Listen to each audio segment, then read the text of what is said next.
আৰু মাত্ৰ বাকী আছে পৰীক্ষালৈ 2 মাহ। গতিকে এই 2 মাহত হ'ব তোমালোকৰ একেবাৰে সঁচাকে খেল। 2 মাহতে হ'ব তোমালোকৰ মেইন প্ৰস্তুতি। কেনেকৈ তোমালোকে পঢ়িলে এই 2 মাহতে পঢ়ি ভাল ৰিজাল্ট কৰিব পাৰিবা। এই কোৱেশ্চনটো সকলো ছাত্ৰ-ছাত্ৰীৰ মনত আছে যে এই 2 মাহ যদি ভালকে নপঢ়ো তেন্তে ৰিজাল্ট একেবাৰে কল। গতিকে আমাক বেছি দেৰি নকৰি ভিডিঅ'টো আৰম্ভ কৰিছোঁ। তোমালোকে ভিডিঅ'টো শেষলৈকে চাবা। মই তোমালোকক কেইটামান কথা সাজেষ্ট কৰিম যে এইবোৰ কাম তোমালোকে কৰিবা। ঠিক আছে? তেনেহ'লে তোমালোকৰ 2 মাহতে এইবোৰ কাম কৰিলে 2 মাহতে ৰিজাল্ট বহুত ভাল হ'ব। ইচ্ছা কৰিলে এই 2 মাহতে তোমালোকে একেবাৰে সিলেবাস কমপ্লিট কৰিব পাৰা। আকৌ ইচ্ছা কৰিলে এইটো মাহতে তোমালোকে সিলেবাস কমপ্লিট নকৰিব পাৰা। তাৰ কাৰণটো কি? তুমি যদি নপঢ়া তেন্তে সিলেবাস কমপ্লিট নহ'ব আৰু যদি পঢ়া তেন্তে সিলেবাস কমপ্লিট হ'ব। সহজ কথাৰ সহজ উত্তৰ। ঠিক আছে? ইমান একেবাৰে ঘূৰাই পেচাই কথা কোৱাৰ দৰকাৰ নাই। মই সোজাসুজি কৈ দি আছোঁ। যদি ভালকে পঢ়া ৰিজাল্ট ভাল হ'ব আৰু যদি ভালকে নপঢ়া তেন্তে ৰিজাল্ট বেয়া হ'ব। প্ৰথম কথাতে কোনোবা ছাত্ৰ-ছাত্ৰীৰ যদি economy, geography, logic and philosophy, history and political সায়েন্সৰ নোট লাগে 100% কমন নোট, তেন্তে ডিছক্ৰিপশ্যন বক্সত কণ্টেক্ট নম্বৰ দি আছে। তোমালোকে মোৰ লগত কণ্টেক্ট কৰা। মই 100% গেৰাণ্টি দিম আমাৰ পৰা যদি কোনোবা ছাত্ৰ-ছাত্ৰীয়ে নোট লয় তাৰ ৰিজাল্ট বহুত ভাল হ'ব। আৰু কোনোবাই যদি আমাৰ পৰা এটা ছাবজেক্টৰ নোট লয় তাৰ বাবে অসমীয়া, ইংৰাজী আৰু এডুকেশ্যন নোট কমপ্লিট ফ্ৰী। এই 2 মাহত তোমালোকৰ এটা বেড হেবিট আছে, আগতো আছিল, কিন্তু এই 2 মাহত থাকিব নালাগে। সেই প্ৰথম বেড হেবিটটো হ'ব লাগিছে তোমালোকে নিজক নিজে ফাঁকি দি আছা।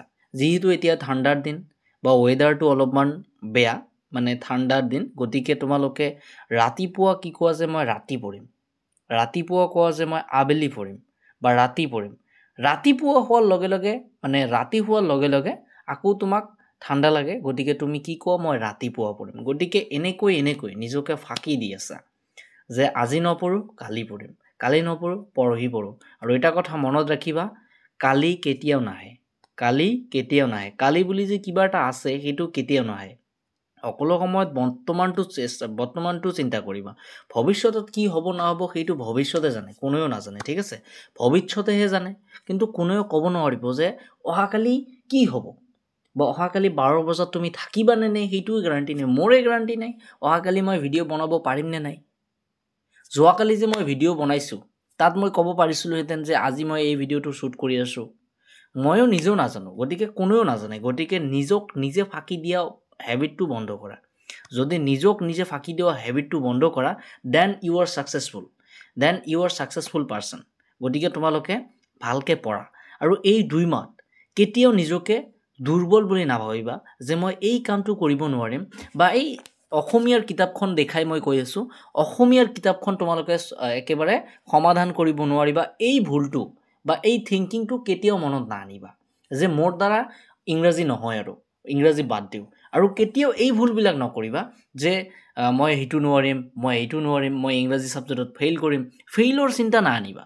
সকলো সময়ত বি পজিটিভ, সকলো সময়ত পজিটিভ চিন্তা কৰাচোন, সকলো সময়ত পজিটিভ থাকিব লাগে। আৰু এটা কথা কৈ দিওঁ তোমালোকক, যদি কোনোবা ছাত্ৰ-ছাত্ৰী নিজকে পজিটিভলি নাৰাখা তেন্তে দেন আনছাকচেছফুল হ'বা। তাৰ কাৰণ নিজকে যদি পজিটিভ কৰিব নোৱাৰা বা আনে তোমাক কি কৰিব বা তোমাৰ ৰিজাল্টে তোমাক কি কৰাব, নিজেও যদি ঠিক নাই তুমি এই 2 মাহত আনৰ লগত কোনো ধৰণৰ মিলা মিশা বা বন্ধু-বান্ধৱৰ লগত আড্ডা বা আলহীৰ ঘৰলৈ যোৱা বা টোপনি যোৱা বা বেলেগ কামত লগত জড়িত হৈ থাকে এইবোৰ হেবিট বাদ দিয়া।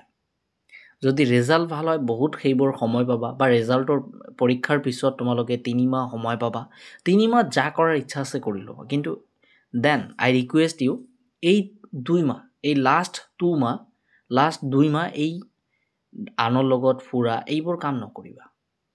এই 2 মাহ কেৱল মাত্ৰ তোমাৰ পঢ়াৰ লগত বন্ধুত্ব হ'ব লাগে। যদি পঢ়াৰ লগত বন্ধুত্ব হয় মই গেৰাণ্টি দিম তুমি ৰিজাল্ট ভাল কৰিবা। যদি এই 2 মাহ তুমি কিবা এটা 0.1% যদি ভুল কৰা তেন্তে ৰিজাল্ট বেয়া হোৱাৰ চান্স আছে।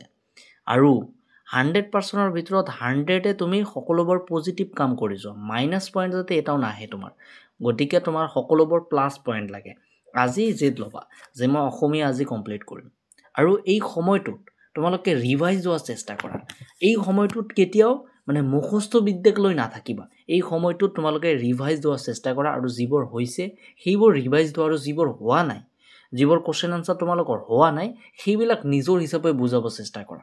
আকৌ এইটো নকৰিবা যে আজি পঢ়িলোঁ কালি পাহৰি গ'লোঁ, এনেকৈ পঢ়াতকৈ নপঢ়াই ভাল। ঠিক আছে?